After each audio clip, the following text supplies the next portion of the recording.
Hey Chloe, glad we could sit down today to unpack this dense but fascinating topic on general equilibrium of production and exchange.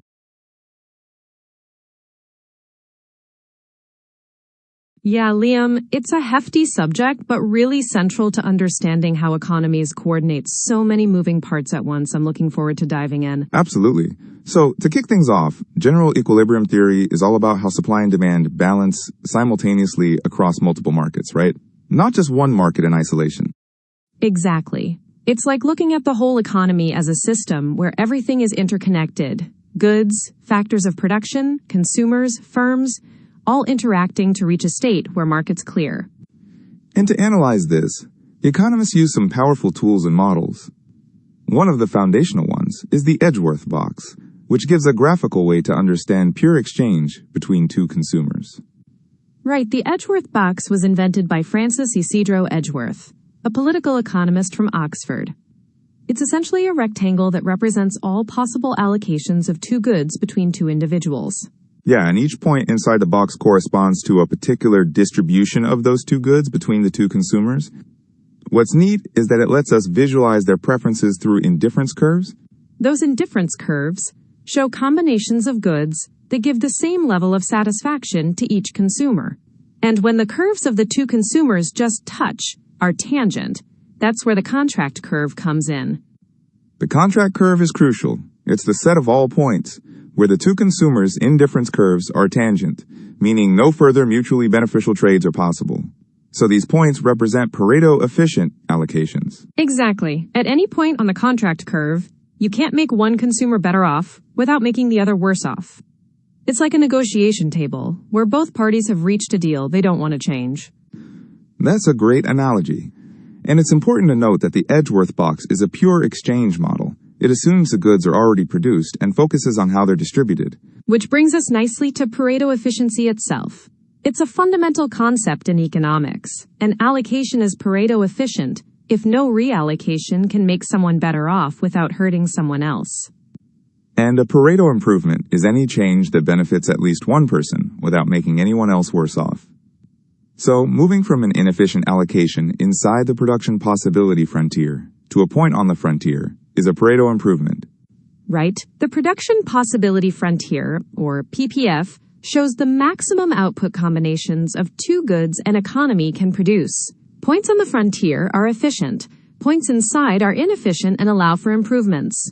And in the Edgeworth box, the contract curve corresponds to these Pareto-efficient allocations in exchange. So it's a graphical way to see where efficiency lies in distribution. But it's worth remembering that Pareto efficiency doesn't guarantee fairness or equity. It's just a benchmark for efficiency.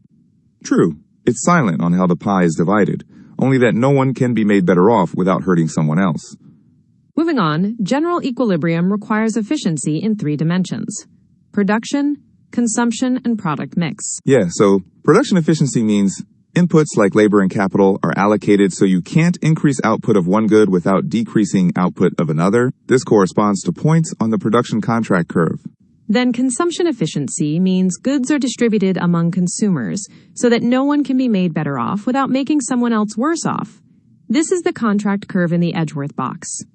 And product mix efficiency, or substitution efficiency, means the economy produces the right combination of goods so that the marginal rate of product transformation equals the marginal rates of substitution of consumers.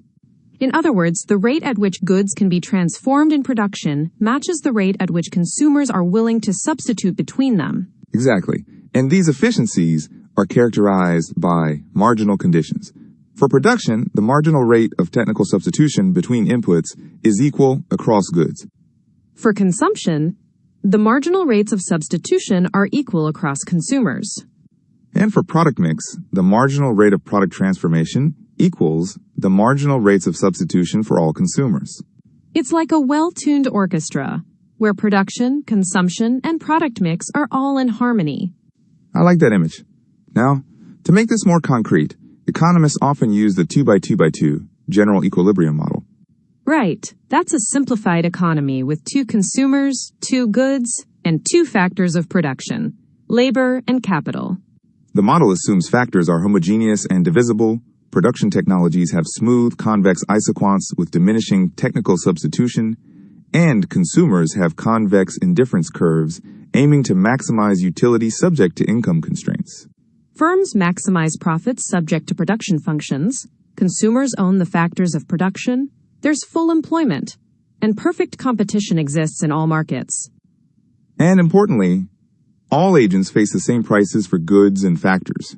This model captures the essence of general equilibrium by linking production, consumption, and factor markets in a neat framework. So within this model, equilibrium conditions come into play. Starting with consumption equilibrium, consumers maximize utility given prices and income. The marginal rate of substitution for each consumer equals the price ratio of the two goods. So MRS equals PX over PY. And the sum of quantities demanded by consumers equals the total quantities produced by firms. On the production side, firms allocate inputs efficiently so that the marginal rate of technical substitution equals the ratio of factor prices, wage and rental rates. Production occurs where marginal cost equals price, and the production point lies on the production possibility frontier, with slope equal to the price ratio. So equilibrium requires that what consumers want to buy matches what firms produce. Exactly. But general equilibrium requires a third condition. The marginal rate of product transformation equals the marginal rates of substitution of both consumers. This ensures the product mix produced by firms matches consumer preferences. And in perfect competition, this condition holds naturally because prices coordinate production and consumption decisions. It's like a perfectly balanced seesaw where production possibilities and consumer preferences are aligned. That's a helpful way to think about it. Now, shifting gears a bit, pure exchange is a scenario where consumers trade existing goods without production. Right. And here the concept of excess demand comes in, the difference between quantity consumed and initial endowment. Consumers maximize utility subject to budget constraints derived from their initial endowments and prices. Market equilibrium occurs when aggregate excess demand for each commodity is zero, meaning supply equals demand. Prices adjust to clear markets, ensuring no shortages or surpluses. This sets the stage for the Walrasian General Equilibrium Model, developed by Leon Walras.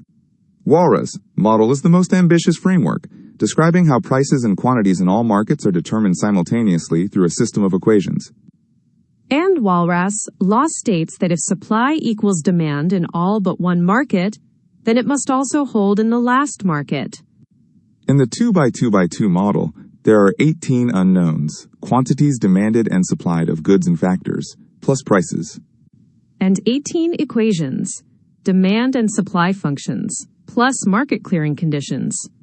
But one equation is redundant, which means the absolute price level is indeterminate. Only relative prices matter. That's a subtle but important point.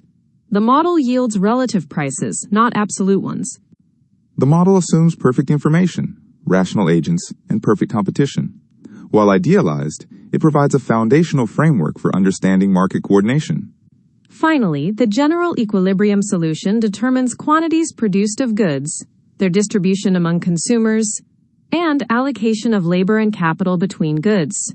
The solution satisfies marginal conditions, ensuring efficiency in production, consumption, and product mix.